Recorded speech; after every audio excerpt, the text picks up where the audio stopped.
আমার ভালো আমার মন্দ করার একমাত্র মালিককে। এক আঙ্গুল আকাশের দিকে উঁচু করে চিৎকার দিয়ে বলুন কে? আবার বলেন, আবার বলেন, আবারও বলুন। হাত নামান।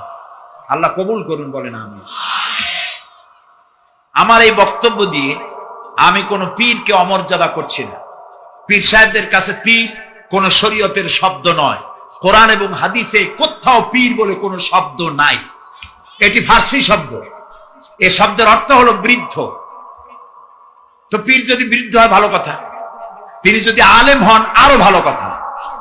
কিন্তু বাপ পীর ছিল, উনিও সেই সুবাদে পীর। ইলেম নাই, তোনার নিজের কাছেই তো টর্চ নাই। আপনাকে অন্ধকারে উনিও ম্যানহোলের মধ্যে পড়বে, আপনারে নিয়ে পড়বে। আলেম হইতে হবে। পীর যদি হয় আলেম হইতে হবে, এক নম্বর কথা। দুই নম্বর কথা হলো তিনি ব্যবসায়ী হবেন না। ধর্মের নামে তিনি ব্যবসা করবেন না। তিনি মানুষকে হেদায়েতের পথ দেখাবেন। প্রয়োজনে জেলে যাবেন, প্রয়োজনে ফাঁসির মঞ্চে দাঁড়াবেন।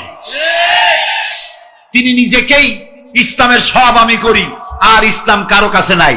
যারা ইসলাম করলো 70-80 বছর ধরে, রাজনীতির পথ দেখালো, তারা ইসলামের দল না, ওনারটাই ইসলামের দল। এই ধরনের ফাজলামি বক্তব্য থেকে বিরত থাকতে হবে। এই ধরনের বেয়াদবিপূর্ণ বক্তব্য থেকে বিরত থাকতে হবে। আমার দোকানে খাঁটি ঘি পাওয়া যায়, আর কারো দোকানে খাঁটি ঘি পাওয়া যায় না। ইসলাম নিয়ে এই ধরনের মনোপলি বিজনেস করতে দেওয়া হবে না। প্রিয় ভাই সব, আমরা পীর সাহেবদের চিনি। পীর ছিলেন শাহজালাল রহমতুল্লাহ আলাইহি। সুবহানাল্লাহ। যুদ্ধ করা লাগে না, আজান দিয়েছেন, মূর্তির মাথা ভাঙ্গা চুর চুর হয়ে পড়ে গিয়েছে। গৌর গোবিন্দ পলায়া কুল পায় নাই।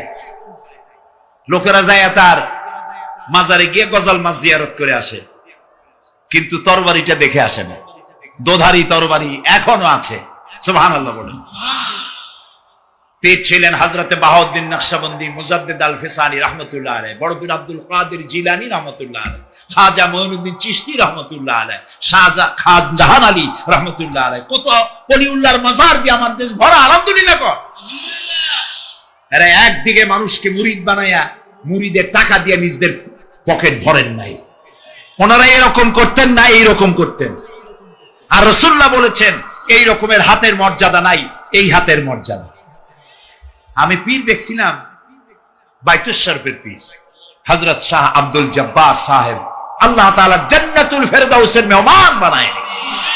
এই বাংলাদেশে শত শত মসজিদ, মাদ্রাসার এতিমখানা তৈরি করে গেছেন। সুবহানাল্লাহ। বৃষ্টির মৌসুমে চট্টগ্রামের বাড়িটা 14 বছর মাদ্রাসায় ওয়াজিদিয়া চট্টগ্রামে 14 বছর বুখারী শরীফ পড়িয়েছেন। কি মানের আলেম, খালি পীর না।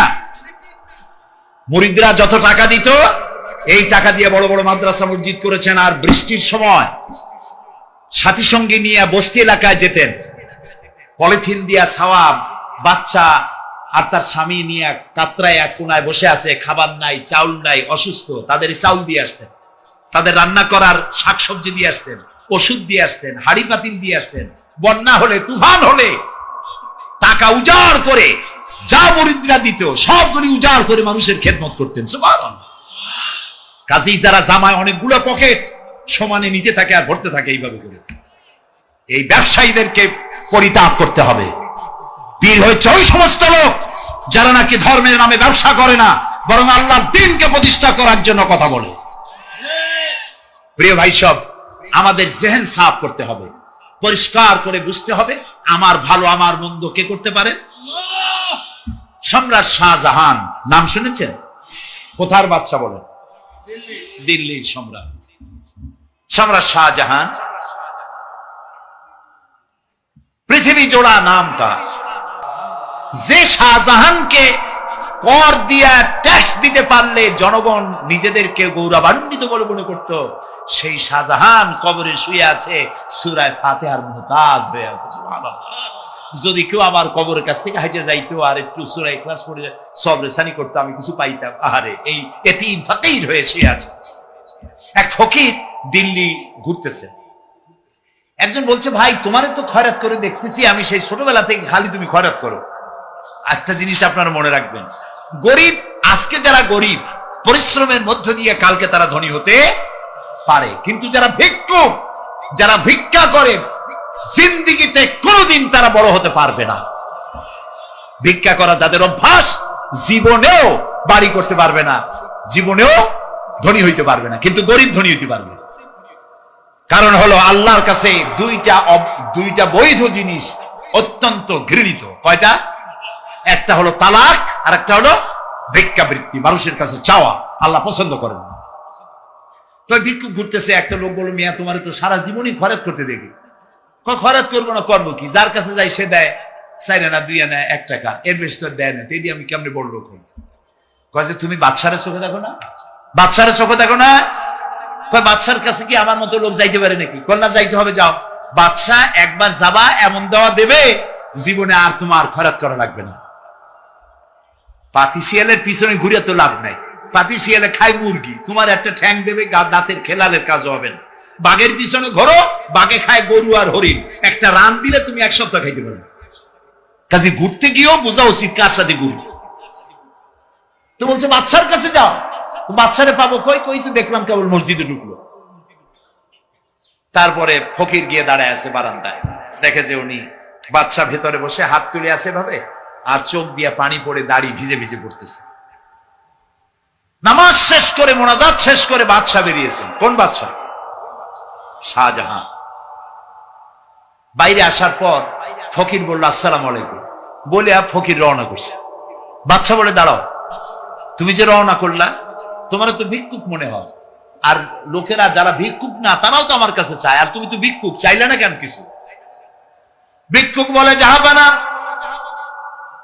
আমি কিছু চাইতে এসেছিলাম আপনার কাছে, কিন্তু আপনার করুণ অবস্থা দেখে আমার জ্ঞানের চোখ খুলে গিয়েছে। আমি দেখতে পেলাম আমি যার কাছে চাইতে এসেছি, আমি তো কান্দি না, হাতও পাতি নাই। যার কাছে চাইতে আসতাম দিল্লির সম্রাট, আবার কোন সম্রাটের কাছে হাত পেতে ভিক্ষুকের মতো কি জানি চায়, আর চোখ দিয়া পানি পড়ে দাড়ি ভিজে ভিজে পড়ছে।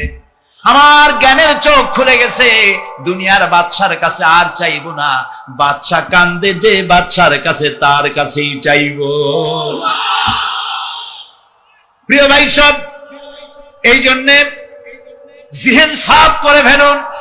দুনিয়ার কোন মানুষের জন্য, মানুষের কাছে নয়, কোন কবরে নয়, কোন কারো কাছে নয়, আল্লাহ তাআলার কাছেই আমরা নামাজের মধ্যে ঘোষণা করেছি, ইয়াকা না'বুদু ওয়া ইয়াকা নাস্তাঈন। আল্লাহ তাআলা তোমার একমাত্র ইবাদত করি, তোমার কাছেই সাহায্য চাই। কাজেই সাহায্য আল্লাহর কাছে। কার কাছে চাইবো বলে? আল্লাহ আমাদের ঈমান পোক্ত করে দিন। আমরা বলি আমিন, আমরা বলি আমিন। অসুখ বিসুখ হইলে পরে ধৈর্য ধরবেন। অনেক মানুষ আছে জ্বর হইলে কয় যে এত নামাজ পড়ি খালি জ্বর আমারই হয়, এত রোজা রাখি, ভালো ভালো কাম করি, আমার ছেলের অসুখ মোটে সারি, এই জাতীয় কথা বলবেন। মুমিনের পায়ে যদি কাঁটাও ফোটে সওয়াব থেকে খালি নাই, ধৈর্য ধরতে হবে। কাঁটা ফুটছে, বলেন ইন্না লিল্লাহ। আজাবান লিল মুমিন, মুমিনের জন্য বড়ই আশ্চর্য ব্যাপার, বিপদ হইলেও শুকর আদায় করে, আর সুখে থাকলেও শুকর আদায় করে। সুবহানাল্লাহ বিহামদি। বিপদ আসলে সে বলে ইন্না লিল্লাহি, বলেন ইন্না লিল্লাহি ওয়া ইন্না ইলাইহি রাজিউন। আর যখন শান্তি আসে বলে আলহামদুলিল্লাহ। দুই অবস্থায় তার জন্য নিয়ামত আল্লাহর তরফ থেকে সে পায়, আলহামদুলিল্লাহ। প্রিয় ভাই সব, তো আল্লাহর উপর ঈমান আনার জন্য কয়টা শর্ত বলছি না? এই যে প্যাচ লেগে গেছে, কয় যে 3টা। আল্লাহর উপর ঈমান আনার জন্য শর্ত কয়টা? 4টা। 4টার বলছি কয়টা? 2টা। আরেকটা হচ্ছে আল্লাহর কুদরত, এ বিশ্বাস করা। আল্লাহর কুদরত মানে শক্তি। আল্লাহর কিছু বিশ্বাস করবেন, বলেন জোরে? শক্তি। আকাশ এবং জমিনে শক্তিশালী কে?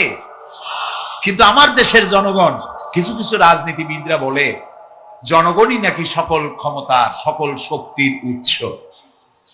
কি পাগল! তুমি ক্ষমতার উৎস? নাকের মধ্যে ময়লা, দাঁতে ছাতা, পেটের মধ্যে দুর্গন্ধ ভরা, ক্ষমতার উৎস? আশ্চর্য কথা। এই যে ক্ষমতার উৎস, হাজার হাজার লোক এখানে বসা, দুইটা ভাউয়া ব্যাংক যদি দুই কোনা দিয়ে ঢোকে, ভাউয়া ব্যাংক চেনেন, বিগ সাইজের ব্যাংক, দুইটা যদি দুই দিক দিয়ে ঢোকে লাফাইতে লাফাইতে, সামনে যারা আছে এমনি লাফাবে। অন্তত টঙ্গী তামিরুল মিল্লাত মাদ্রাসা ছাড়াইয়া তারপরে ফিরে তাকায় বলবে, ভাই আমরা দৌড়াই কেন? ব্যাংকের সামনে অসহায়, বল্লা ভীমরুলের সামনে অসহায়, সাপের সামনে বিচ্ছুর সামনে অসহায়, তারা কয় সকল ক্ষমতার উৎস জনগণ। কপাল পোড়া, ক্ষমতার উৎস জনগণ নয়। এটা কোরআনের সাথে কন্ট্রাডিকশন হয়। এ কথা আল্লাহ বলেছেন, আন্নাল কুওয়াতা লিল্লাহি জামিয়া, সকল ক্ষমতার উৎস কে? চিল্লায় বলো। ক্ষমতা কি দেখছেন? মাত্র 1.5 মিনিট। কয় মিনিট? মাত্র 1.5 মিনিট। আল্লাহ বলেছেন কোন? সাথে সাথে তামিলনাড়ু, মালয়েশিয়া, ইন্দোনেশিয়া, থাইল্যান্ড, মালদ্বীপ, শ্রীলঙ্কা 2 লক্ষ লোক শেষ, 1 লক্ষের খোঁজ নাই। সমুদ্রের পানি 33 ফিট উঁচু হয়ে এসছে। সুবহানাল্লাহ কই দিচ্ছে করে না? বিজ্ঞানীরা বলেছেন ভারত মহাসাগরের তলদেশে ফাটল ধরেছে, ওর কয়েক কিলোমিটার নিচে ভূমিকম্পের উৎপত্তি হয়েছে। ভারত মহাসাগরের পানি 3 হাত না 4 হাত, কত কিলোমিটার আল্লাহ জানে। এই কয়েক কিলোমিটার নিচে যে মাটি, সেই মাটিরও কয়েক কিলোমিটার নিচে ভূমিকম্পের উৎপত্তি। এখান থেকে ভূমির কম্পন হয়েছে, সেই ভূমিকম্পে সমস্ত মহাসাগরের মধ্যে, ভারত মহাসাগরের মধ্যে জলকম্পন শুরু হয়েছে। পানির কম্পন, মাটির কম্পন একসাথে। 33 ফিট উঁচা, মানে 4 তলা বিল্ডিং এর মতো উঁচু হয়ে আসছে পানি। 4 তলা পরিমাণ উঁচু হয়ে পানি চলে আসছে। বাড়ি গাড়ি সব কিছু খড় কুটার ন্যায় সব উড়িয়ে দিয়েছে। এগুলোরে কপাল পোড়া নাস্তিক যেগুলি, তারা বলে প্রাকৃতিক দুর্যোগ। আর বাপের মাথা। আচ্ছা, প্রাকৃতিক দুর্যোগ, প্রকৃতি কি? কোন জন্তুর নাম? প্রকৃতি কোন জন্তু জানোয়ারের নাম? প্রকৃতি নিজে চলে না কেউ তাকে চালায়?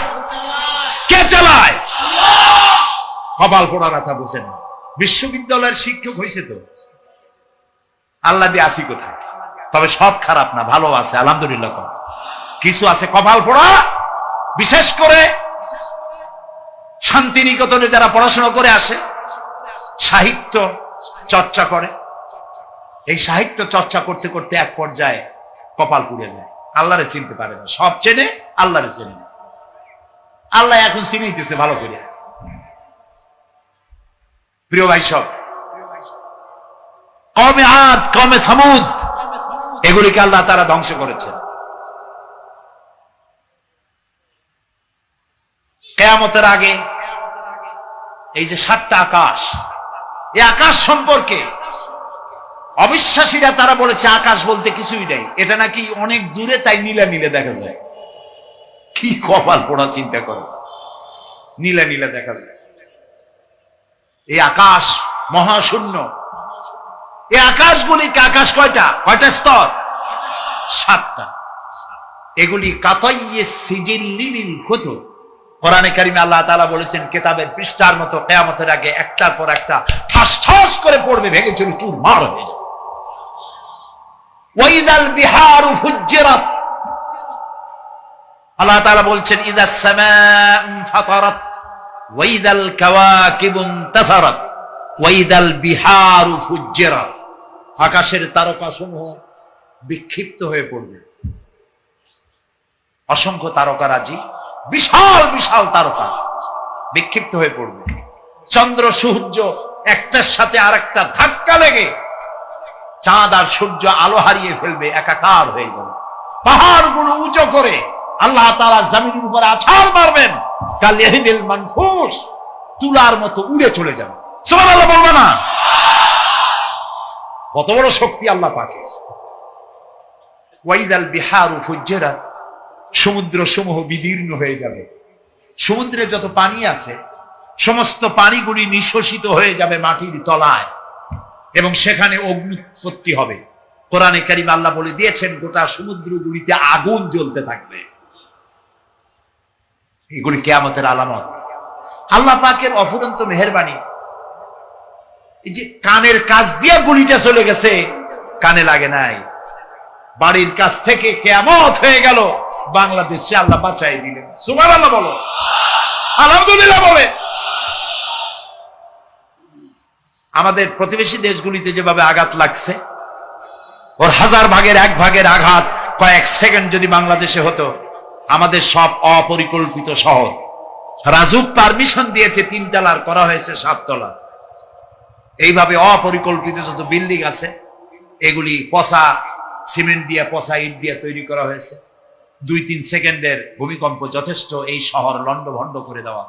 অসংখ্য মানুষ মারা যাবে, অসংখ্য বাড়িঘর শেষ হয়ে যাবে। এদেরকে রেস্কিউ করার মতো মডার্ন ইকুইপমেন্টস গভর্নমেন্টের কাছে নাই। এই জন্য আল্লাহর কাছে সেজদা দিয়া গুনার তওবা করতে হবে, আল্লাহ আমাদের মাফ করে দাও, আমার এই গরিব দেশটাকে কিয়ামত পর্যন্ত এই গজব থেকে বাঁচাও।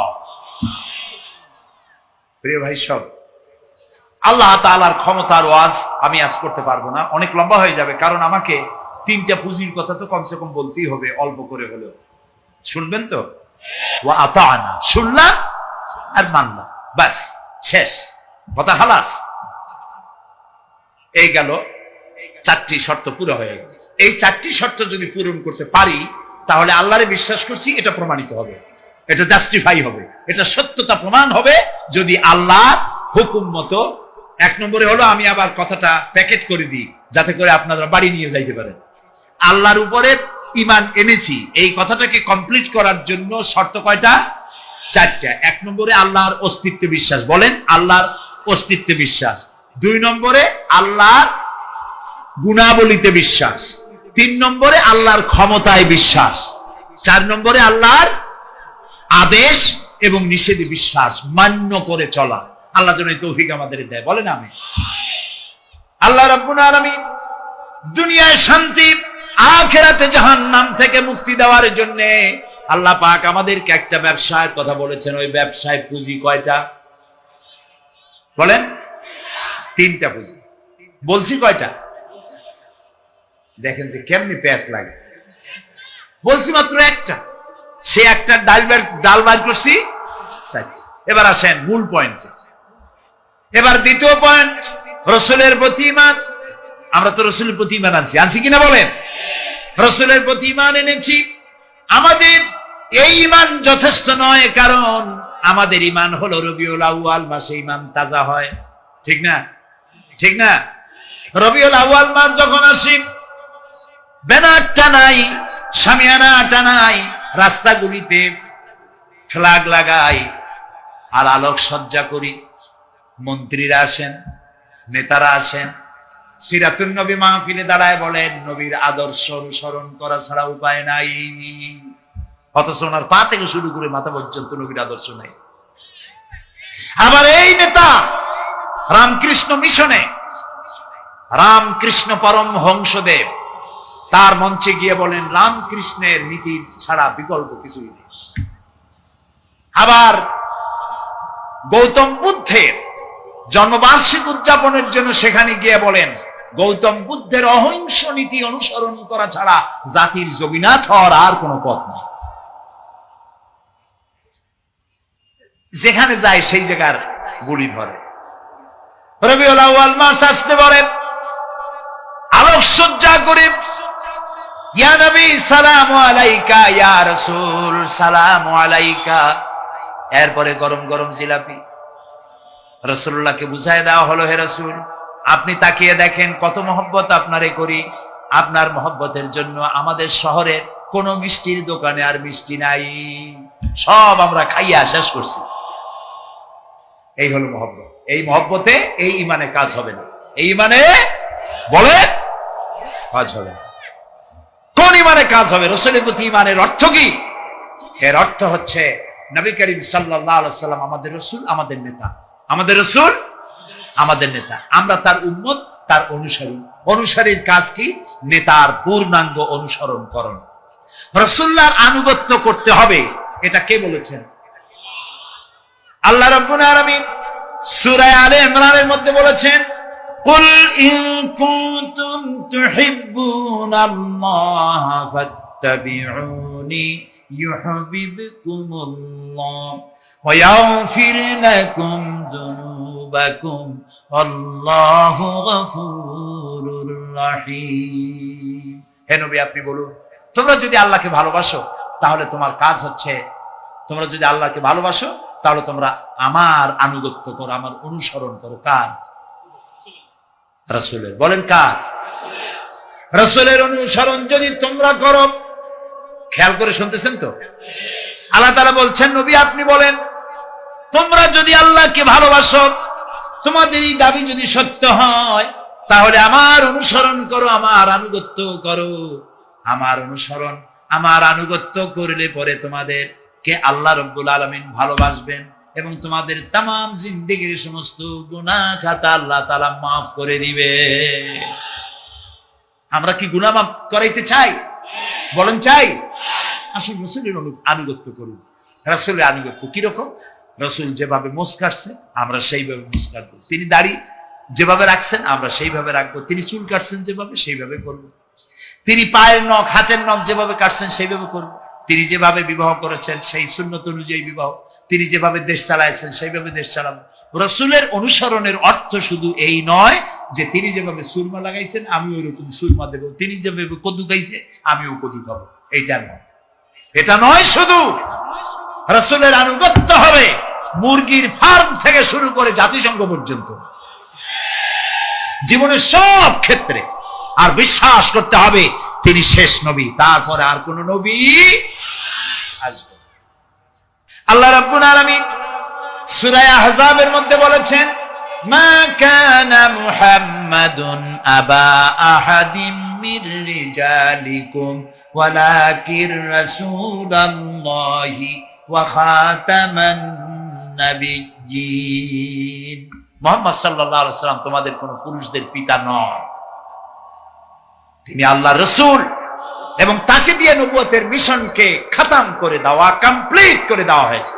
আর কোন নবী, রাসূলুল্লাহ বলেছেন লা নবিয়্যা বাদি ওয়ালা রাসূল, আমার পরে আর কোন নবী আসবে না, রাসূল আসবে না। কথা বুঝে আসছে? আল্লাহর নবীর পরে আর কোন নবী হবে না।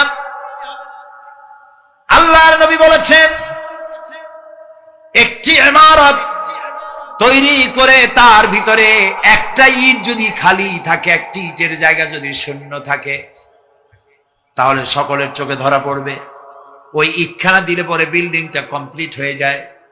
নবুয়তের যে ইমারত আল্লাহ তৈরি করেছিলেন, ওর ভিতরে একটা ইটের অভাব ছিল। আল্লাহ পাক আমাকে দিয়ে সেই শূন্য জায়গা পূরণ করে দিয়ে নবুয়তের মিশনকে কমপ্লিট করে দিয়েছে। রাসূলুল্লাহ বলেছে আমার পরে আর কেউ নবী হবে না।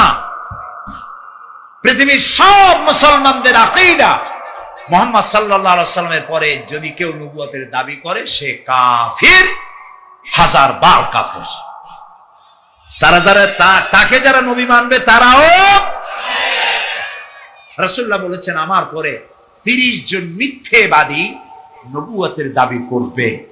তার মধ্যে একজন তো দাবি করছে রাসূলের জীবদ্দশায়, একটা ছিল মেয়ে লোক আর একটা ছিল পুরুষ। পুরুষটার নাম ছিল মুসাইলামা কাযযাব, নামই ছিল কাযযাব। কাযযাব মানে মিথ্যাবাদী।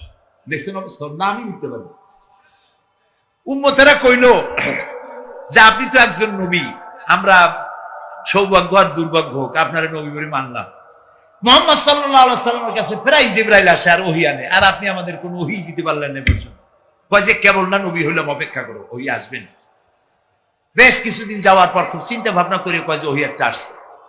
উম্মতেরা সব দৌড়ে আসছে, কি ওহী? কয় যে এইমাত্র শেষ রাত্রে জিবরাইল আসছিল, আইসে আমারে কয়ে গেল একটা সূরা নাজিল করল। সূরাটা কি? ইন্না আতাইনাকাল আকাক ফাসাল্লি লিরাব্বিকা ওয়াজআক ইন্না শানিয়াকা হুয়াল আবলাগ। উম্মতেরা কয় সর্বনাশ, এই সূরা পড়তে গেলে তো আমরা কাইসা মরে যাব। এর অর্থ তো খুব বিকায়দা। কি কি সূরা নাজিল হইল আপনার উপর? ইন্না আতাইনাকাল আকাক, মানে আমি তোমাকে হুতুম পেশা দান করেছি, সুতরাং তুমি তোমার প্রভুর উদ্দেশ্যে নামাজ পড়ো আর চিৎকার মারো। কারণ তোমার শত্রুরা সাদা এবং কালো বর্ণের। আমরা তো আগামাথা কিছু বুঝলাম না, কি হই। আচ্ছা ঠিক আছে, পয়গম্বর মুহাম্মদ সাল্লাল্লাহু আলাইহি সাল্লামকে তার উম্মতেরা নিয়ে যায় তাদের বাগানে, মাঝে মধ্যে নিয়ে যায়, নিলে পরে যে কুয়ায় পানি থাকে না, শূন্য কুয়া পানিতে ভরে যায়। যে গাছতলা দিয়ে তিনি হেঁটে যান, যে খেজুর গাছে খেজুর নাই, সেই গাছতলা দিয়ে রাসূল হেঁটে গেলেন, গাছে ফল ধরে যায়। আপনি তো এরকম কিছু দেখাইতে পারেন না। তোমরা তো আমার নেও না, চলো না যাই। নিয়ে গেছে, যাইয়া দেখে যে কুয়ার পাড় দিয়ে যায়, যে কুয়ায় পানি থাকে তা থাকে, শুকায় যায়। যে গাছতলায় দিয়ে যায়, ওই গাছে খোরমা থাকলে সাথে সাথে খরুগুলো ঝরে যায়। উম্মতের কয়, কি একটা কপাল পড়া নবী পাইলাম ভাগে। আল্লাহ তারে শেষ করছে, দুনিয়া থেকে জাহান্নামে চলে গেছে। সেই মহিলাটাও গেছে, সেও গেছে। রাসূলুল্লাহ বলেছেন এইরকম 30 জন মিথ্যাবাদী নবুয়তের দাবি করবে কিয়ামতের আগ পর্যন্ত। গোলাম আহমদ কাদিয়ানী, এ হলো ইতিহাসে আমরা যত পাই, তার পর্যন্ত 28 জন হয়েছে। মুহাম্মদ সাল্লাল্লাহু আলাইহি সাল্লামের ইন্তেকালের পর ওকে নিয়ে হয়েছে 28 জন। কয়জন হইল? বাকি আছে কয়জন? তাই বলে কিয়ামত যে এই 2 জন হইলি আগামী বছর বা 5-6 বছরের মধ্যে কিয়ামত হবে, ওইটা চিন্তা করেন না। এই পৃথিবীতে একটা লোক আল্লাহ শব্দ উচ্চারণ করার যদি থাকে, কিয়ামত সে পর্যন্ত হবে না। সুতরাং বহুত দেরি আছে কিয়ামতে। তবে ওর মতো আরো শয়তান 2 জন আসবে। গোলাম আহমদ কাদিয়ানী বলল, আমি পয়গম্বর, আমি নবী, আমার উপরে ওহী আসে। তো তার সঙ্গে ওই যুগের বড় আলেম মাওলানা আতাউল্লাহ শাহ বুখারী রাহমাতুল্লাহ আলাইহি, তিনি বললেন, আচ্ছা তুমি যে নবুয়তের দাবি করো, এই শক্তি তুমি পাও কই? কয় যে আমার শক্তি তো কোরআন, কোরআনের মধ্যেই আছে আমার কথা। কোথায়? কয় সূরা সফের মধ্যে আছে। অত্যাচারিত হয়েছেন, চাকরির সমস্যা হয়েছে, ঘরে খাবার নাই, অসুখ বিসুখ হয়েছে, নানান ধরনের সমস্যায় পড়েছেন। কোনো মাজার নয়, কোনো পীর নয়, মসজিদের ভিতরে চলে যান, উযু করে মসজিদে ঢুকে 2 রাকাত কাজায়ে হাজাতের নামাজ পড়েন।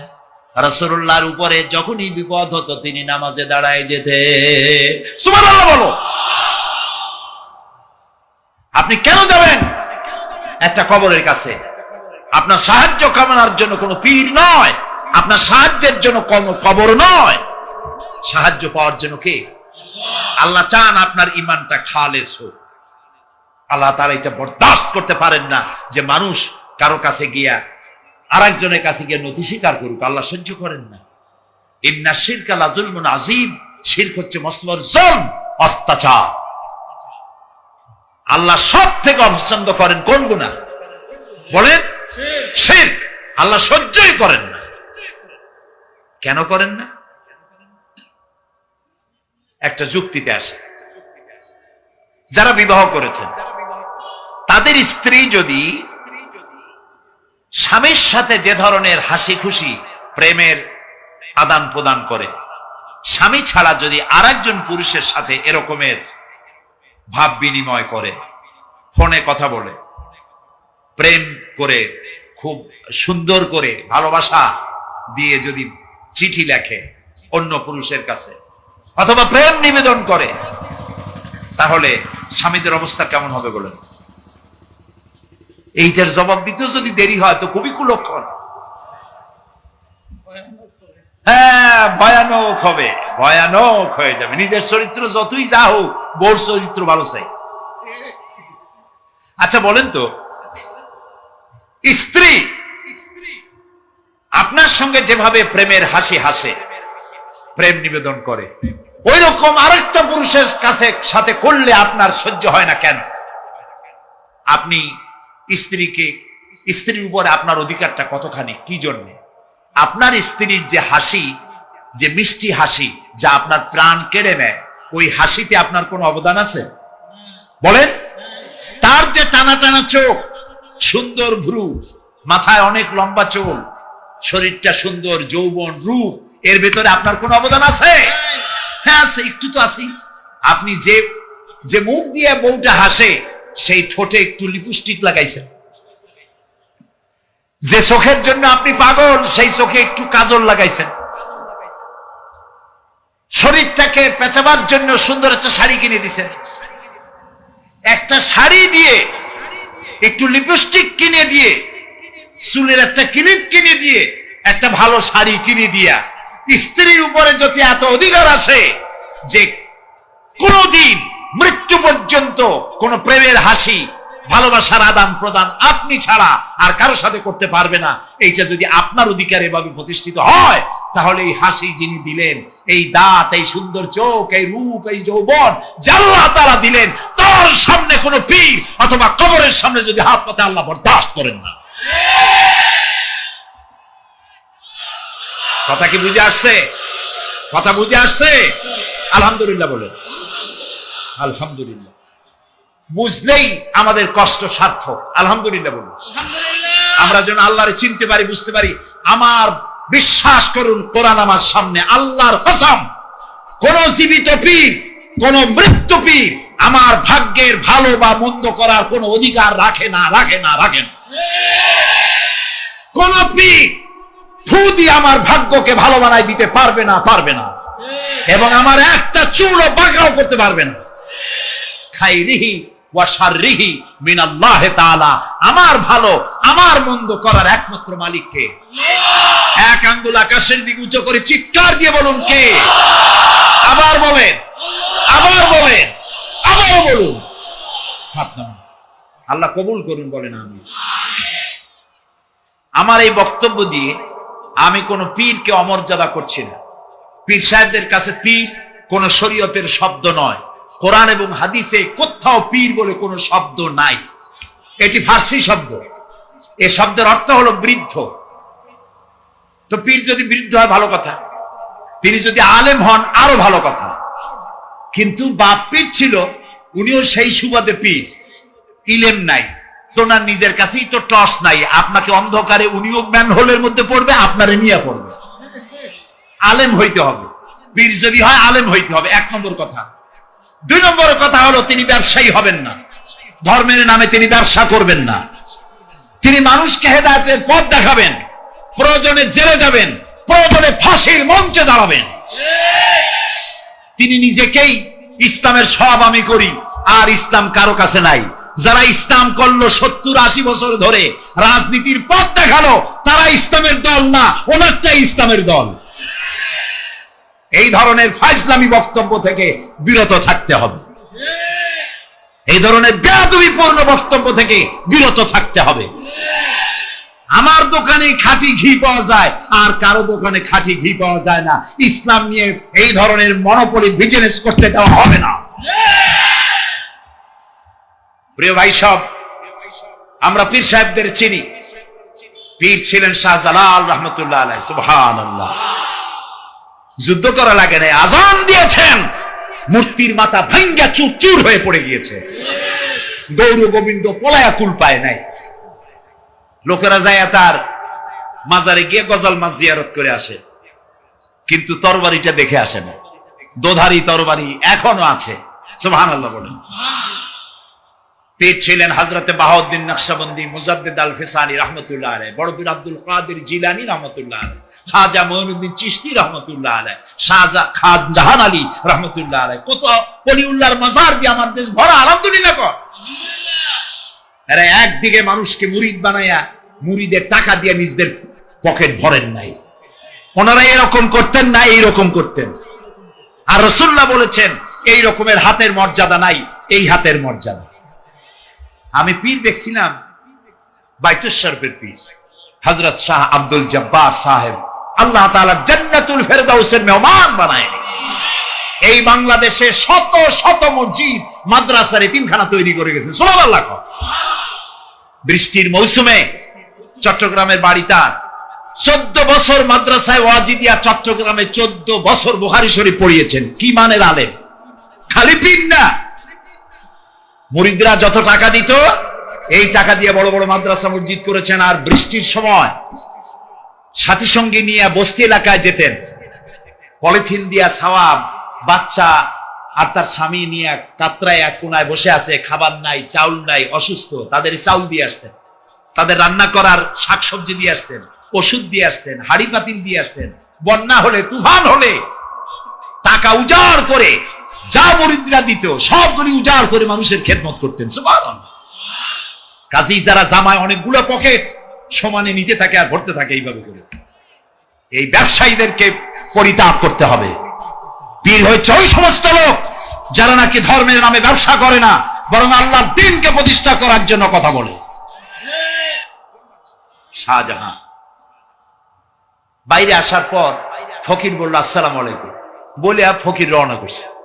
বাদশা বলে দাঁড়াও, তুমি যে রওনা করলা তোমার তো ভিক্ষুক মনে হয়, আর লোকেরা যারা ভিক্ষুক না তারাও তো আমার কাছে চায়, আর তুমি তো ভিক্ষুক, চাইলে না কেন কিছু? ভিক্ষুক বলে জাহাপানা, আমি কিছু চাইতে এসেছিলাম আপনার কাছে, কিন্তু আপনার করুণ অবস্থা দেখে আমার জ্ঞানের চোখ খুলে গিয়েছে। আমি দেখতে পেলাম আমি যার কাছে চাইতে এসেছি আমি তো কান্দি না, হাতও পাতি নাই। যার কাছে চাইতে আসতাম দিল্লির সম্রাট, আবার কোন সম্রাটের কাছে হাত পেতে ভিক্ষুকের মতো কি জানি চায়, আর চোখ দিয়া পানি পড়ে দাড়ি ভিজে ভিজে পড়ছে। আমার জ্ঞানের চোখ খুলে গেছে, দুনিয়ার বাদশার কাছে আর চাইবো না। বাদশা কান্দে যে বাদশার কাছে তার কাছেই চাইবো। প্রিয় ভাই সব, এই জন্য জিহেন সাফ করে ফেলুন। দুনিয়ার কোন মানুষের জন্য, মানুষের কাছে নয়, কোন কবরে নয়, কোন কারো কাছে নয়, আল্লাহ তাআলার কাছেই আমরা নামাজের মধ্যে ঘোষণা করেছি ইয়াকা না'বুদু ওয়া ইয়াকা নাস্তাঈন। আল্লাহ তাআলা তোমার একমাত্র ইবাদত করি, তোমার কাছেই সাহায্য চাই। কাজেই সাহায্য আল্লাহর কাছে। কার কাছে চাইবো বলে? আল্লাহ আমাদের ঈমান পোক্ত করে দিন। আমরা বলি আমিন, আমরা বলি আমিন। অসুখ বিসুখ হইলে পরে ধৈর্য ধরবেন। অনেক মানুষ আছে জ্বর হইলে কয় যে এত নামাজ পড়ি খালি জ্বর আমারই হয়, এত রোজা রাখি ভালো ভালো কাম করি আমার ছেলের অসুখ মোটে সারি, এই জাতীয় কথা বলবেন। মুমিনের পায়ে যদি কাঁটাও ফোটে সওয়াব থেকে খালি নাই, ধৈর্য ধরতে হবে। কাঁটা ফুটছে বলেন ইন্না লিল্লাহ। আজাবান লিল মুমিন, মুমিনের জন্য বড়ই আশ্চর্য ব্যাপার, বিপদ হইলেও শুকর আদায় করে আর সুখে থাকলেও শুকর আদায় করে। সুবহানাল্লাহ বিহামদি। বিপদ আসলে সে বলে ইন্না লিল্লাহি, বলেন ইন্না লিল্লাহি ওয়া ইন্না ইলাইহি রাজিউন। আর যখন শান্তি আসে বলে আলহামদুলিল্লাহ। দুই অবস্থায় তার জন্য নিয়ামত আল্লাহর তরফ থেকে সে পায়, আলহামদুলিল্লাহ।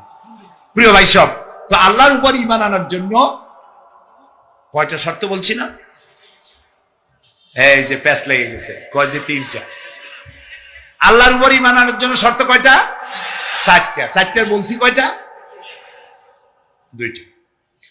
আরেকটা হচ্ছে আল্লাহর কুদরত, এ বিশ্বাস করা। আল্লাহর কুদরত মানে শক্তি। আল্লাহর কিছু বিশ্বাস করবেন বলেন জোরে? শক্তি। আকাশ এবং জমিনে শক্তিশালী কে? কিন্তু আমার দেশের জনগণ, কিছু কিছু রাজনীতিবিদরা বলে জনগণই নাকি সকল ক্ষমতা, সকল শক্তির উৎস। কি পাগল! তুমি ক্ষমতার উৎস? নাকের মধ্যে ময়লা, দাঁতে ছাতা, পেটের মধ্যে দুর্গন্ধ ভরা, ক্ষমতার উৎস। আশ্চর্য কথা। এই যে ক্ষমতার উৎস, হাজার হাজার লোক এখানে বসা, দুইটা ভাউয়া ব্যাংক যদি দুই গোনা দিয়ে ঢোকে, ভাউয়া ব্যাংক চেনেন?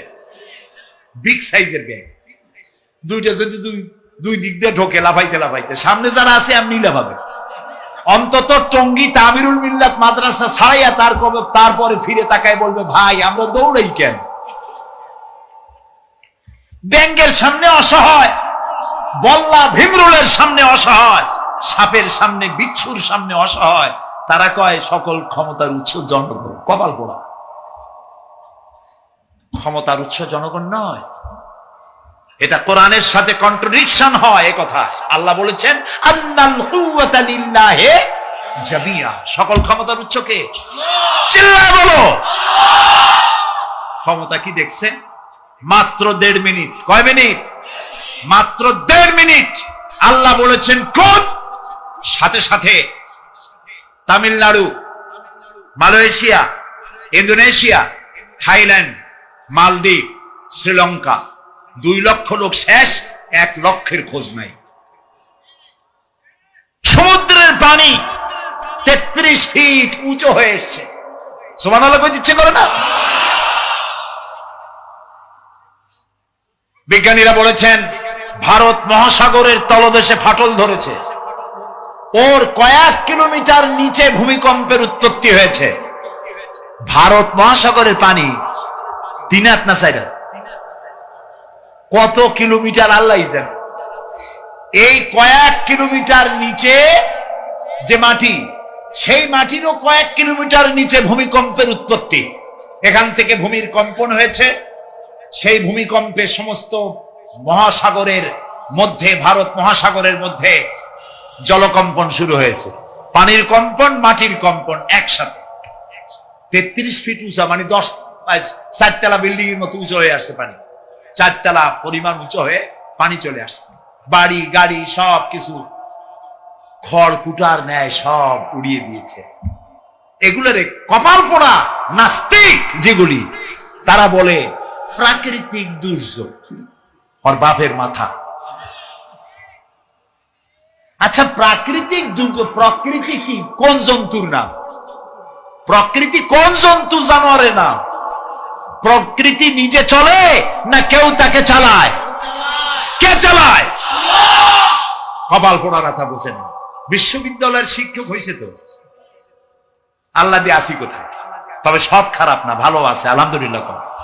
কিছু আছে কপাল পোড়া, বিশেষ করে শান্তিনিকেতনে যারা পড়াশোনা করে আসে, সাহিত্য চর্চা করে। এই সাহিত্য চর্চা করতে করতে এক পর্যায়ে কপাল পুড়ে যায়, আল্লাহরে চিনতে পারে না। সব চেনে, আল্লাহরে চেনে না। আল্লাহ এখন চিনাইতেছে ভালো করে। প্রিয় ভাই সব, কওমে আদ, কওমে সামুদ, এগুলিকে আল্লাহ তারা ধ্বংস করেছে। কিয়ামতের আগে এই যে 7টা আকাশ, এই আকাশ সম্পর্কে অবিশ্বাসীরা তারা বলেছে আকাশ বলতে কিছুই নেই, এটা নাকি অনেক দূরে, তাই নীলা নীলে দেখা যায়। কি কপাল পোড়া চিন্তা করো, নীলা নীলা দেখা যায়। এই আকাশ মহাশূন্য।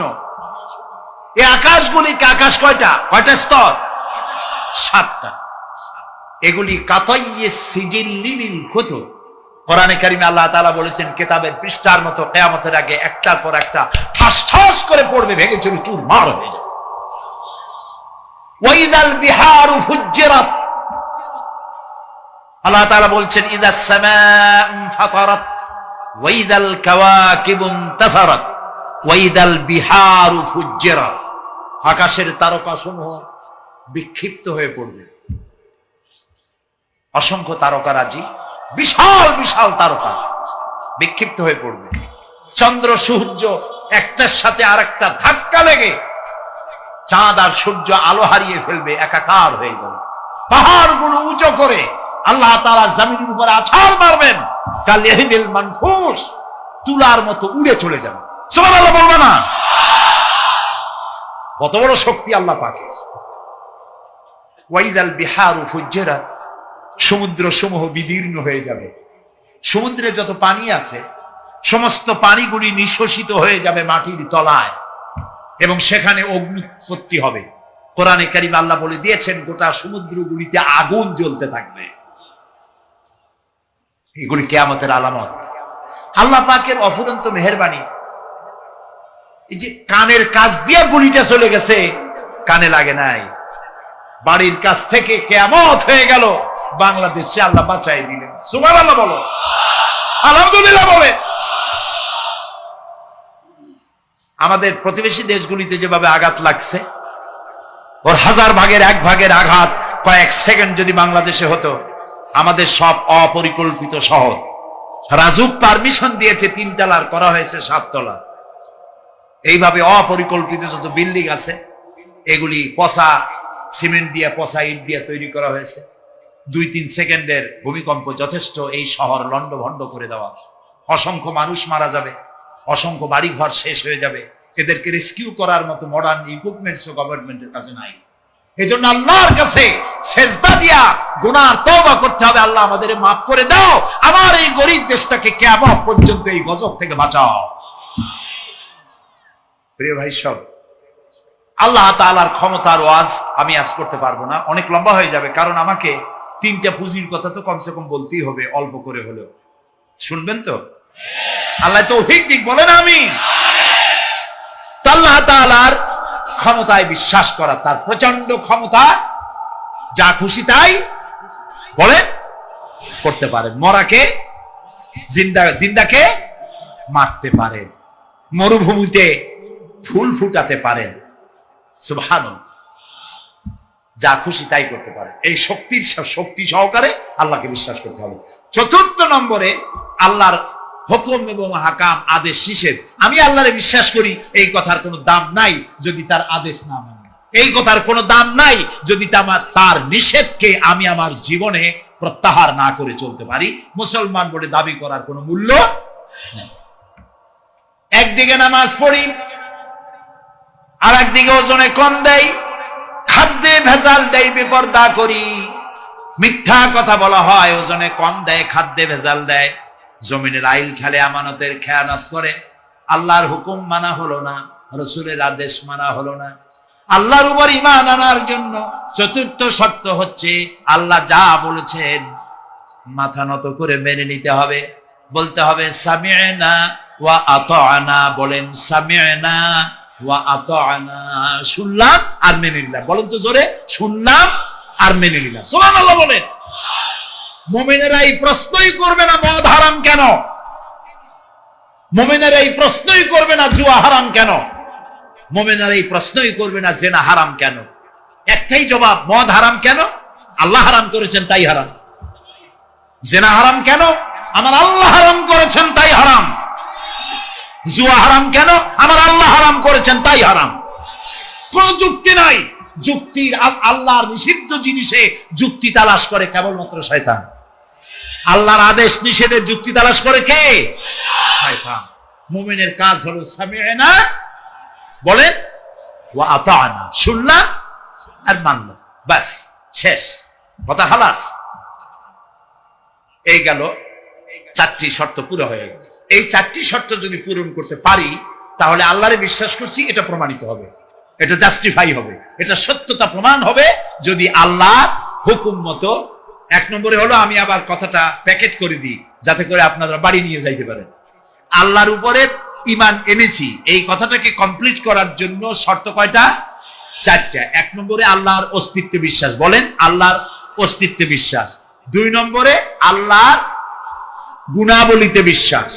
তিন নম্বরে আল্লাহর ক্ষমতায় বিশ্বাস। চার নম্বরে আল্লাহর আদেশ এবং নিষেধে বিশ্বাস, মান্য করে চলা। আল্লাহ যেন এই তৌফিক আমাদের দেয়, বলেন আমিন। আল্লাহ রাব্বুল আলামিন দুনিয়ায় শান্তি, আখিরাতে জাহান্নাম থেকে মুক্তি দেওয়ার জন্য আল্লাহ পাক আমাদেরকে একটা ব্যবসায়ের কথা বলেছেন। ওই ব্যবসায় পুঁজি কয়টা? বলেন। তিনটা পুঁজি। বলছি কয়টা? দেখেন যে কেমনি প্যাঁচ লাগে। বলছি মাত্র একটা, সে একটা ডাল বার করছি চারটা। এবার আসেন মূল পয়েন্ট। এবার দ্বিতীয় পয়েন্ট, রাসূলের প্রতি ঈমান। আমরা তো রাসূলের প্রতি ঈমান আনছি কিনা বলেন? রাসূলের প্রতি ঈমান এনেছি।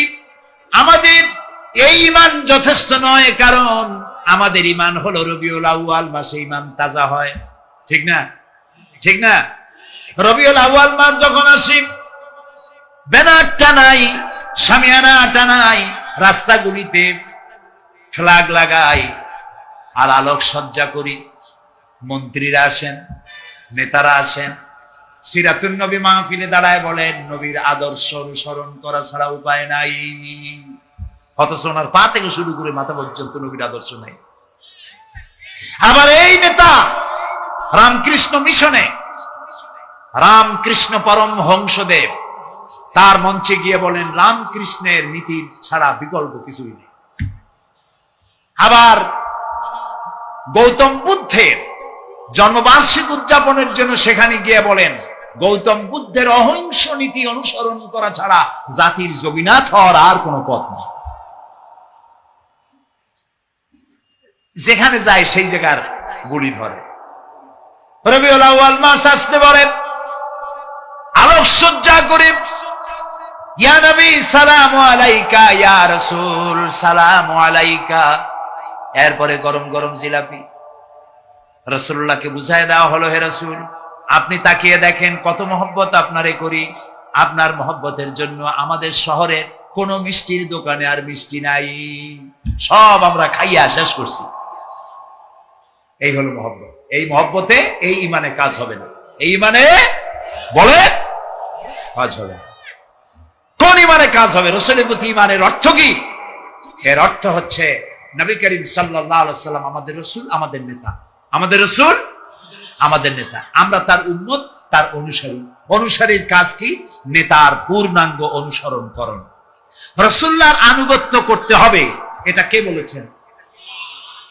আল্লাহ রাব্বুল আলামিন সূরা আলে ইমরানের মধ্যে বলেছেন, কুল ইন কুনতুম তুহিব্বুনাল্লাহ ফাত্তাবিউনি ইউহিব্বুকুমুল্লাহ ওয়া ইয়াগফির লাকুম যুনুবাকুম আল্লাহু গফুরুর রহিম। হে নবী আপনি বলুন, তোমরা যদি আল্লাহকে ভালোবাসো তাহলে তোমার কাজ হচ্ছে, তোমরা যদি আল্লাহকে ভালোবাসো তাহলে তোমরা আমার আনুগত্য করো, আমার অনুসরণ করো। কার? রাসূলের। বলেন কার? রাসূলের অনুসরণ যদি তোমরা করো, খেয়াল করে শুনতেছেন তো? আল্লাহ তাআলা বলছেন, নবী আপনি বলেন, তোমরা যদি আল্লাহকে ভালোবাসো, তোমাদের এই দাবি যদি সত্য হয়, তাহলে আমার অনুসরণ করো, আমার আনুগত্য করো। আমার অনুসরণ, আমার আনুগত্য করলে পরে তোমাদের কে আল্লাহ রাব্বুল আলামিন ভালোবাসবেন এবং তোমাদের তামাম জিন্দেগীর সমস্ত গুনাহ খাতা আল্লাহ তাআলা মাফ করে দিবে। আমরা কি গুনাহ মাফ করাইতে চাই? বলেন চাই? আসুন রাসূলের আনুগত্য করুন। রাসূলের আনুগত্য কিরকম? রাসূল যেভাবে মুছ কাটছে আমরা সেইভাবে মুছ কাটবো, তিনি দাড়ি যেভাবে রাখছেন আমরা সেইভাবে রাখবো, তিনি চুল কাটছেন যেভাবে সেইভাবে করবো, তিনি পায়ের নখ হাতের নখ যেভাবে কাটছেন সেইভাবে করবো, তিনি যেভাবে বিবাহ করেছেন সেই সুন্নত অনুযায়ী বিবাহ, তিনি যেভাবে দেশ চালাইছেন সেইভাবে দেশ চালাবো। রাসূলের অনুসরণের অর্থ শুধু এই নয় যে তিনি যেভাবে সুরমা লাগাইছেন আমি ওইরকম সুরমা দেব, তিনি যেভাবে কদু খাইছে আমিও কদু খাবো, এইটা নয়। এটা নয়, শুধু রাসূলের আনুগত্য হবে মুরগির ফার্ম থেকে শুরু করে জাতিসংঘ পর্যন্ত, জীবনের সব ক্ষেত্রে। আর বিশ্বাস করতে হবে তিনি শেষ নবী, তারপরে আর কোন নবী আসবে। আল্লাহ রাব্বুল আলামিন সূরা আহজাবের মধ্যে বলেছেন, মা কানা মুহাম্মাদুন আবা আহাদিম মির রিজালিকুম ওয়ালাকির রাসূলুল্লাহি ওয়া খাতামান নাবিয়্যিন। মুহাম্মদ সাল্লাল্লাহু আলাইহি ওয়াসাল্লাম তোমাদের কোন পুরুষদের পিতা নন, তিনি আল্লাহর রাসূল এবং তাকে দিয়ে নবুয়তের মিশনকে খতম করে দেওয়া, কমপ্লিট করে দেওয়া হয়েছে। আর কোন নবী? রাসূলুল্লাহ বলেছেন, লা নাবিয়্যা বাদি ওয়ালা রাসূল, আমার পরে আর কোন নবী আসবে না, রাসূল আসবে না। কথা বুঝে আসছে? আল্লাহর নবীর পরে আর কোন নবী হবে না। আল্লাহর নবী বলেছেন, একটি ইমারত তৈরি করে তার ভিতরে একটা ইট যদি খালি থাকে, একটি ইটের জায়গা যদি শূন্য থাকে, তাহলে সকলের চোখে ধরা পড়বে। ওই ইটখানা দিলে পরে বিল্ডিংটা কমপ্লিট হয়ে যায়। নবুয়তের যে ইমারত আল্লাহ তৈরি করেছিলেন, ওর ভিতরে একটা ইটের অভাব ছিল। আল্লাহ পাক আমাকে দিয়ে সেই শূন্য জায়গা পূরণ করে দিয়ে নবুয়তের মিশনকে কমপ্লিট করে দিয়েছে। রাসূলুল্লাহ বলেছে, আমার পরে আর কেউ নবী হবে না। পৃথিবীর সব মুসলমানদের আকীদা, মুহাম্মদ সাল্লাল্লাহু আলাইহি ওয়াসাল্লামের পরে যদি কেউ নবুয়তের দাবি করে সে কাফির, হাজার বার কাফির। তারা যারা তাকে যারা নবী মানবে তারাও। রাসূলুল্লাহ বলেছেন, আমার পরে 30 জন মিথ্যেবাদী নবুয়তের দাবি করবে।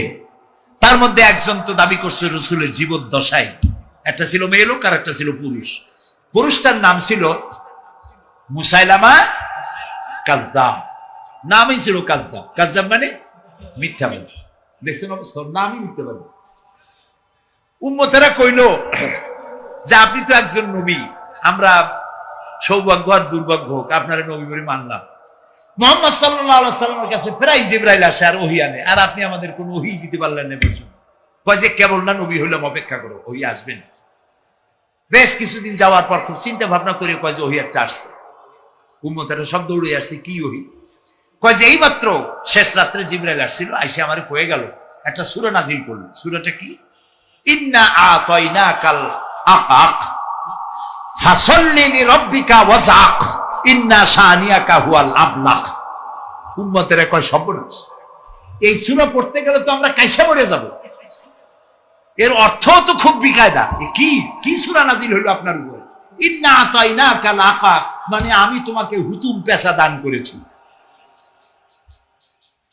সুতরাং তুমি তোমার প্রভুর উদ্দেশ্যে নামাজ পড়ো আর চিৎকার মারো, কারণ তোমার শত্রুরা সাদা এবং কালো বর্ণের। আমরা তো আগামাথা কিছু বুঝলাম না, কি হই?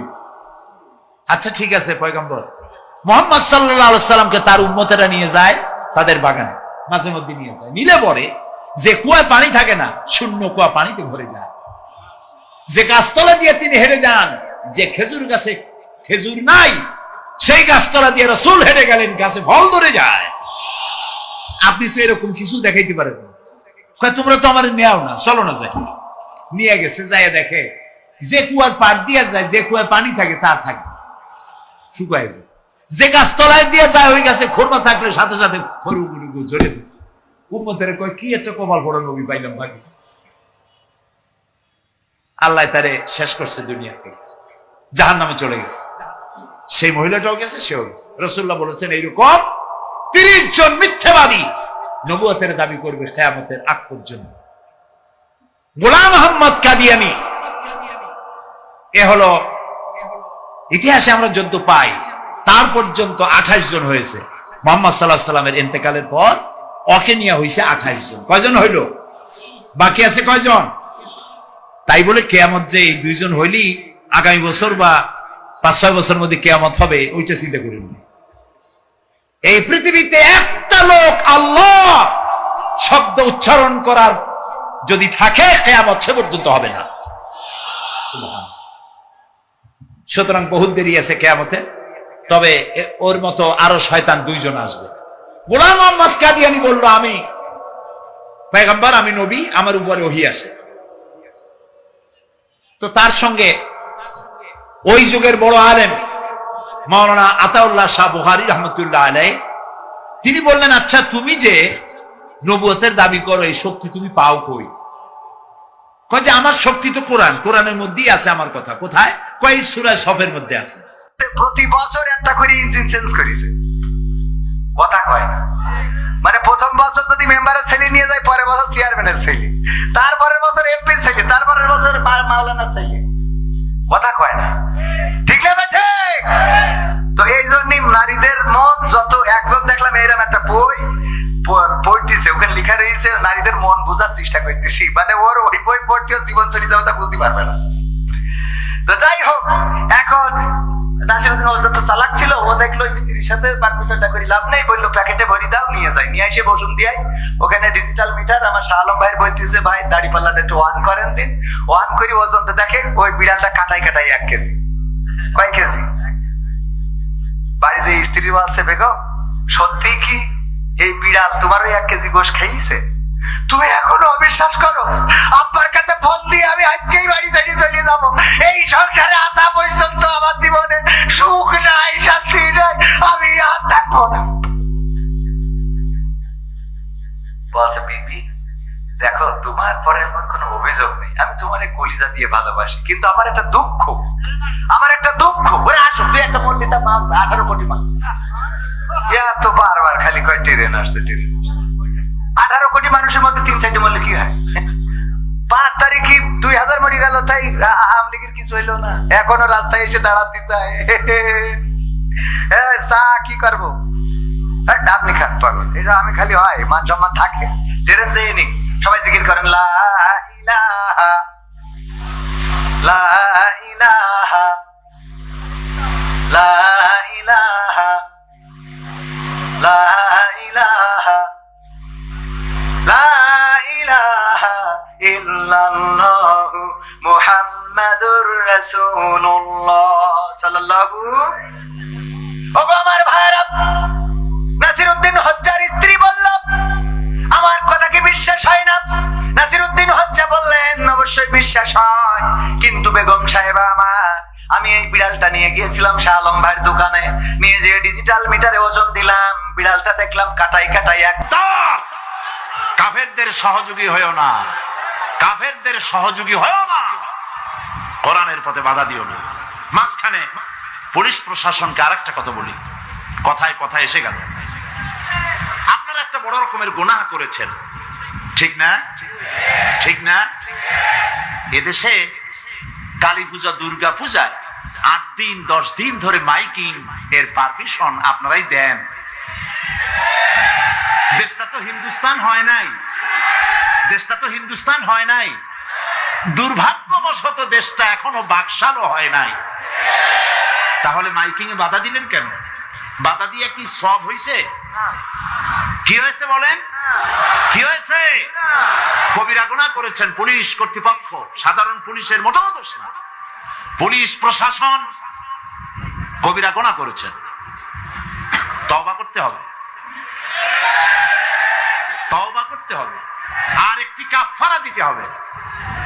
সেই কাফারাটা কি? আমি জানতে পেরেছি এই তাফসীর মাহফিল আসার পথে বিভিন্ন জায়গায় ওই সব তথাকথিত সোনার ছেলেরা তাফসীর মাহফিলের বহনকারী শ্রোতাদের বাসে ঢিল পাটকেল মারে, তারা বাধা দেয়, মহিলাদের বাসে ঢিল মেরেছে। আমি পুলিশ প্রশাসন, গোয়েন্দা বিভাগ, SB, IB, DFI, NSI, army intelligence এবং পুলিশ বিভাগকে বলছি, এই যে গুনাহ করেছেন মাইকের পারমিশন না দিয়ে 144 ধারা জারি করে যে গুনাহ করেছেন, সেই গুনার কাফারা হিসাবে রাস্তার মোড়ে মোড়ে দাঁড়িয়ে এই ইয়াজুজ মাজুজদেরকে ঠেকান।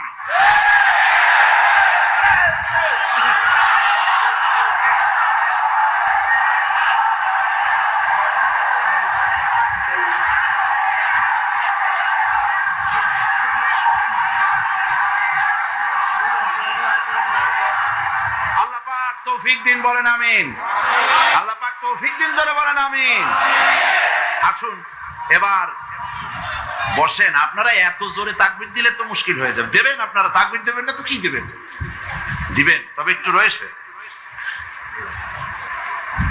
কোরআন, সুবহানাল্লাহ সুবহানাল্লাহ।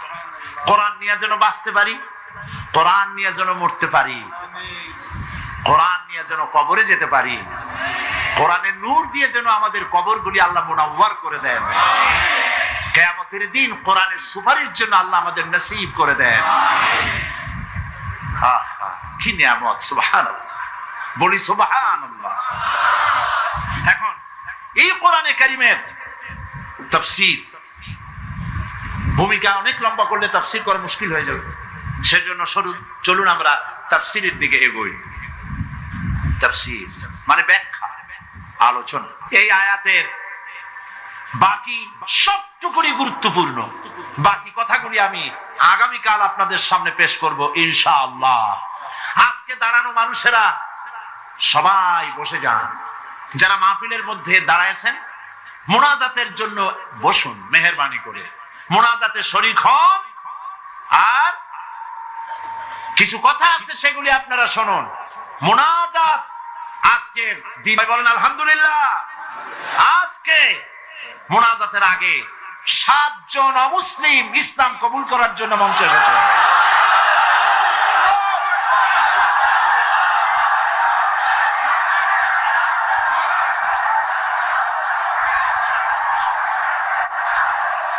দাঁড়াবেন না, দাঁড়াবেন না,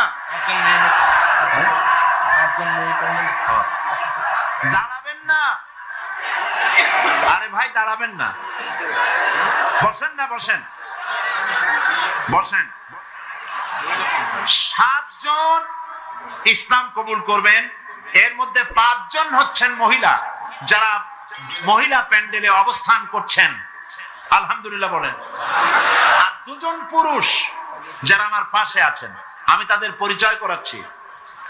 শ্রী দুলাল চন্দ্রনাথ, পিতা মনীন্দ্র চন্দ্রনাথ, এর বাড়ি হচ্ছে দক্ষিণ বগা চত্বর, সীতাকুণ্ড, চট্টগ্রাম। নতুন নাম, মুসলমান নাম পছন্দ করেছে মোহাম্মদ আব্দুল নূর। কৃষ্ণ দাস, পিতা স্বপন দাস, বাড়ি গোয়ালপাড়া, নারায়ণগঞ্জ। বর্তমান নাম পছন্দ করেছে মোহাম্মদ নুরুল ইসলাম। বস। পূর্বের নাম পাখি, স্বামী মৃত উপেন্দ্র বাবু, হরিশাপুর টাউন, সন্দ্বীপ। নতুন নাম পছন্দ করেছে মোসাম্মদ পারুল বেগম। কল্যাণী বালা, স্বামী মৃত স্বপন সাহা, বাড়ি হরিশপুর টাউন, সন্দ্বীপ। মুসলমান নাম পছন্দ করেছে মোসাম্মদ হোসনে আরা বেগম। রানীবালা, পিতা মৃত স্বপন সাহা, হরিশপুর টাউন, সন্দ্বীপ। নতুন নাম পছন্দ করেছে মোসাম্মদ রুমা আক্তার। অঞ্জনা বালা, পিতা মৃত স্বপন সাহা, গ্রাম হরিশাপুর টাউন, সন্দ্বীপ। নতুন নাম পছন্দ করেছে মোসাম্মদ রেহানা আক্তার। সুমা বালা, পিতা মৃত স্বপন সাহা, হরিশপুর টাউন, সন্দ্বীপ, একই পরিবারের। নতুন নাম পছন্দ করেছে মোসাম্মদ রুকাইয়া বেগম। এই 7 জন এখন ইসলাম কবুল করছেন। যে 5 জন সম্মানিত মহিলা ইসলাম কবুল করার জন্য মহিলা প্যান্ডেলে অবস্থান করছেন, আপনারা আমার সাথে সাথে উচ্চারণ করুন। আর তোমরা দুজন দাঁড়াও। ওমান চামশাহার থেকে ইঞ্জিনিয়ার হাসান আপনার কাছে সালাম বলছি। আচ্ছা, আমি ওমান থেকে আসছি। কি নাম তোমার এখন? আমার নাম দুলাল। এখন নাম আব্দুল নূর। নাম আব্দুল নূর। হচ্ছে নাম দুলাল, হিন্দু নাম দুলাল, বর্তমান নাম পছন্দ করেছে আব্দুল নূর। ওমানে চাকরি করে, ওখান থেকে এসেছে ইসলাম কবুল করার জন্য। আলহামদুলিল্লাহ বলেন। চামশাহার ইঞ্জিনিয়ার হাসান সবাইকে সালাম দিছি আপনার। আচ্ছা, ইঞ্জিনিয়ার হাসান। তো তোমরা পড়ো লা ইলাহা লা ইলাহা ইল্লাল্লাহু ইল্লাল্লাহু মুহাম্মাদুর মুহাম্মাদুর রাসূলুল্লাহ। রাসূলুল্লাহ। আল্লাহ ছাড়া আল্লাহ ছাড়া কোনো ইলাহা নাই, কোনো ইলাহা নাই, মাবুদ নাই, মাবুদ নাই, উপাস্য নাই, উপাস্য নাই, মুহাম্মদ মুহাম্মদ সাল্লাল্লাহু সাল্লাল্লাহু আলাইহি ওয়াসাল্লাম আলাইহি ওয়াসাল্লাম আল্লাহর আল্লাহ প্রেরিত প্রেরিত রাসূল। রাসূল। আশহাদু আল্লা ইলাহা আশহাদু লা ইলাহা ইল্লাল্লাহু ইল্লাল্লাহু ওয়াহদাহু ওয়াহদাহু লা শারীকা লাহু লা শারীকা লাহু ওয়া আশহাদু আন্না ওয়া আশহাদু আন্না মুহাম্মাদান মুহাম্মাদান আবদুহু আবদুহু ওয়া রাসূলুহু। ওয়া রাসূলুহু। আমি সাক্ষ্য দিচ্ছি আমি সাক্ষ্য দিচ্ছি আল্লাহ ছাড়া আল্লাহ ছাড়া কোনো ইলাহ নাই, কোনো ইলাহা নাই, মাবুদ নাই, মাবুদ নাই, উপাস্য নাই। উপাস্য নাই। তিনি এক, তিনি এক, তিনি একক, তিনি একক, তার কোনো তার কোনো অংশীদার নাই। অংশীদার নাই। আমি আরো সাক্ষ্য দিচ্ছি আমি আরো সাক্ষ্য দিছি মুহাম্মদ মুহাম্মদ সাল্লাল্লাহু সাল্লাল্লাহু আলাইহি ওয়াসাল্লাম আলাইহি ওয়াসাল্লাম আল্লাহর বান্দা আল্লাহর বান্দা এবং এবং তার তার প্রেরিত রাসূল। প্রিয়রিত রাসূল। সকলকে বলো আসসালামু আলাইকুম। আসসালামু আলাইকুম। সবাই সালামের জবাব দেন। আমাদের এই 2 ভাই আর ভেতরে আমাদের 5 বোন। এক মুহূর্তে আগে এরা ছিলেন মুশরিক, বংশীবাদীতে বিশ্বাসী, আর পর মুহূর্তে এখন তারা আমাদের তাওহীদবাদী ভাই এবং ওরা আমাদের বোন। আলহামদুলিল্লাহ, আমরা সবাই গুনাহগার। এখানে যারা বসে আছি সবাই গুনাহগার, ছোট ছোট মাসুম বেগুনা বাচ্চারা ছাড়া। বাকি এই যে 2 জন আর স্টেডিয়ামের ভেতরে 5 জন বোন, রাসূলুল্লাহর হাদিস অনুযায়ী এই মুহূর্তে এদের পেছনের সমস্ত গুনাহগার আল্লাহ পাক মাফ করে দিয়েছেন। আমাদের মধ্যে এখন অবস্থানরত ওই 5 বোন আর এই 2 ভাই মাসুম, বেগুনা, কোনো গুনাহ নাই। এই বিশাল জনসমুদ্রের পক্ষ থেকে শাশ্বত ইসলামের সুশীতল ছায়ায় আশ্রয় গ্রহণ করার উপলক্ষে আপনাদের সকলের পক্ষ থেকে আমি আপনাদের ছোট্ট ভাই হিসেবে এই দুই ভাইকে বুকের সাথে আলিঙ্গন করে সম্মানিত করছি।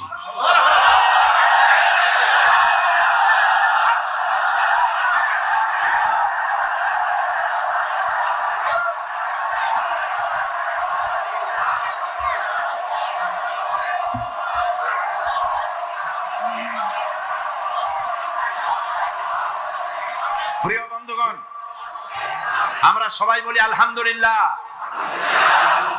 আফসোস হয় যে 2টা দিন করতে পারলাম না। ওই 2টা দিন তাফসীর হলে কত না মুসলিম ইসলাম কবুল করতো। আহা, কি সর্বনাশ হলো! আহা, কত মানুষ হেদায়েত পেত।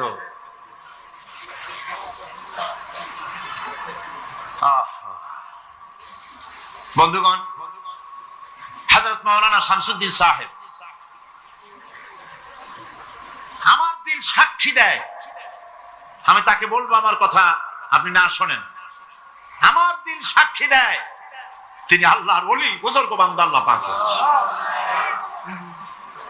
সর্বজন শ্রদ্ধেয় ব্যক্তিত্ব। আল্লাহ তাকে হায়াতে তাইয়্যিবা সেহাতে কুল্লিয়া দান করুন। আল্লাহ তার দৃষ্টি শক্তি তুমি নিয়েছো, মৃত্যুর সময় দৃষ্টি খুলে দিয়ে রাসূলুল্লাহকে দেখতে দেখতে মরার তৌফিক দিও। আর মরার সাথে সাথে কবরের সাথে জান্নাতের সুরঙ্গ পয়দা করে দিও। তিনি আমার সাথে টেলিফোনে কথা বলে বলেছেন, চট্টগ্রামে কিয়ামত চলতেছে, আল্লাহর বান্দাদের কাছে যেতে পারতেছি না। আল্লাহর বান্দা বলুন, বলেন আমিন। চট্টগ্রামের ধনী ব্যক্তিরা উদাত্ত মুক্ত হস্ত নিয়ে গিয়ে আসুন। পুরা প্যান্ডেলের খরচ একজনে দিয়ে দিন, পুরা লাইটের খরচ একজনে দিয়ে দিন, মাইকের খরচ দিয়ে দিন, পোস্টারের খরচ দিয়ে দিন। আল্লাহ পাক আপনাদের কামাই রুজিতে বরকত দান করবেন। আর আপনারা যত লোক বসে আছেন, আজকে যারা এনেছেন মরনা, এইগুলি ড্রামগুলি আছে তো, চতুর্দিকে ড্রাম আছে, চাদর আছে, যাওয়ার সময় দিয়ে যাবেন। এ তাফসীরের মাহফিলের সাথে আপনার কলিজার সম্পর্ক, সত্য কিনা বলেন? যাওয়ার সময় দিয়ে যাবেন, আর আগামীকাল পকেট ভর্তি করে টাকা নিয়ে আসবেন। বলেন ইনশাআল্লাহ। আল্লাহ তৌফিক দিবেন, বলেন আমিন। মাওলানা যেন চিন্তায় পেরেশানিতে কষ্ট না পান, সমাজ কল্যাণ পরিষদ যেন কষ্ট না পায়। আল্লাহ তুমি গায়েব থেকে মদদ দান করো, বলি আমিন। আর চট্টগ্রাম তাফসীরুল কোরআন মাহফিল হচ্ছে ইসলামী বই মেলার শ্রেষ্ঠ বই মেলা। এত বড় ইসলামী বই মেলা বাংলাদেশের কোথাও হয় না। বামপন্থীরা খালি খালি খেপছে, কলজে আগুন লেগে গেছে। এত মানুষ হেদায়েত হয়, শয়তান চিন্তা করে তাহলে বাইসে থেকে লাভ কি? আল্লাহ হেদায়েত করুক, বলেন আমিন। যাওয়ার সময় বইগুলি দোকান ঘুরে ঘুরে যাবেন। অসংখ্য বই এসেছে, তাফসীর এসেছে। এই মাহফিলের জন্য টাকা খরচ করে লোকেরা বই চেপেছে, বহু বই। বই আপনাকে কখনো ঠকাবে না। ইসলামী বই তাফসীর নেবেন, ফি জিলালিল কোরআন এসেছে, তাফহিমুল কোরআন এসেছে, বিশ্ব বিখ্যাত তাফসীর তাফহিমুল কোরআন ফি জিলালিল কোরআন বাংলা হয়ে গেছে। বলেন আলহামদুলিল্লাহ, বলেন আলহামদুলিল্লাহ। প্রাণ ভরে কিনবেন আপনারা। আল্লাহ তৌফিক দিন, কোন আমিন। আর 2000 সনে আমার হজ করার কোনো নিয়ত ছিল না। হঠাৎ করিয়া হজের আগে, মাত্র কয়েকদিন আগে, বাদশাহ ফাহাদ তিনি বাংলাদেশে তাদের দূতাবাসের মাধ্যমে আমাকে রাজকীয় মেহমান হিসেবে দাওয়াত দিলেন হজ করার জন্য। তো হজ করতে গিয়ে মিনায় সে দেশের সব থেকে বড় বড় ওলামাদের সাথে দেখা হওয়ার তৌফিক হলো। সুবহানাল্লাহ। আলেম কারে বলে? আমার দেশের মানুষেরা আলেমদের মর্যাদা বোঝে না। আহারে, আমার রাসূল বলেছেন, আকাশের সমস্ত তারকা পুঞ্জের ভেতরে পূর্ণিমার চাঁদের যে মর্যাদা, আমার উম্মতের ভেতরে আমার আলেমদের সেই মর্যাদা। আমি ওইসব আলেমদের কপালে চুমা খাইছি, সুবহানাল্লাহ। তাদের হাত পায়ের যোগ্যতাও আমাদের নাই, কত বড় আলেম। সুবহানাল্লাহ। সৌদি আরবের সব থেকে বড় আলেম যিনি ইন্তেকাল করেছেন, বিন বাজ, নব্বরাল্লাহু মারকাদাহু ওয়া জাআলাল জান্নাতা মাসওয়াহু। এত আলেম তার জানাজায় উপস্থিত হয়েছে। সৌদিরা বলেছেন আমাকে, হারামাইনুশ শরীফাইনে আলেম আর আলেম দিয়ে ভর্তি হয়েছে, লক্ষ লক্ষ আলেমেরা তার জানাজা পড়েছে, চোখের পানি দিয়ে তার বিদায় করেছে। তিনিও নাবিনা ছিলেন, দৃষ্টিহীন ছিলেন। সুবহানাল্লাহ, কত বড় আলেম। আর ওনার পরে সৌদি আরবের সব থেকে শ্রেষ্ঠ আলেম হচ্ছেন শেখ মুহাম্মদ বিন সালেহ আল উসাইমিন। তার লেখা আয়াতুল কুরসির একটি তাফসীর আমাদের সকলকে উপহার দেওয়া হলো। বইটি পেয়ে আমি পড়লাম, দারুণ ভালো লাগলো, এবং আমি মনে করলাম যে শেখ মুহাম্মদ বিন সালেহ আল উসাইমিনের আয়াতুল কুরসির এই তাফসীর বাংলা ভাষী এর থেকে লাভবান হল। এটাকে বাংলা করানো হলো, আমি এডিট করেছি, অনুবাদ করেছে আরেকজন। অনুবাদের সময় তো আমার হাতে নাই। এই আয়াত তাফসীর আয়াতুল কুরসি সমস্ত লাইব্রেরিতে আছে। যে আয়াতুল কুরসি তাফসীর আমি করতেছি, সব লাইব্রেরিতে এখানে পাবেন। আজ নিবেন, কাল নিবেন, পরশু নিবেন, সবাই নিবেন। আল্লাহ তৌফিক দান করুন, বলো না আমিন। আল্লাহ পাক সকলকে হাদিসের কিতাব, তাফসীরের কিতাব আল্লাহ কেনার তৌফিক দান করুন। রিয়াদুস সালিহিন হাদিসের উন্নত কিতাব, সুবহানাল্লাহ বলেন, বাংলায় প্রচার হয়েছে, বাংলা ভাষায় ছাপা হয়েছে, এখানে এসেছে, আপনারা নিবেন।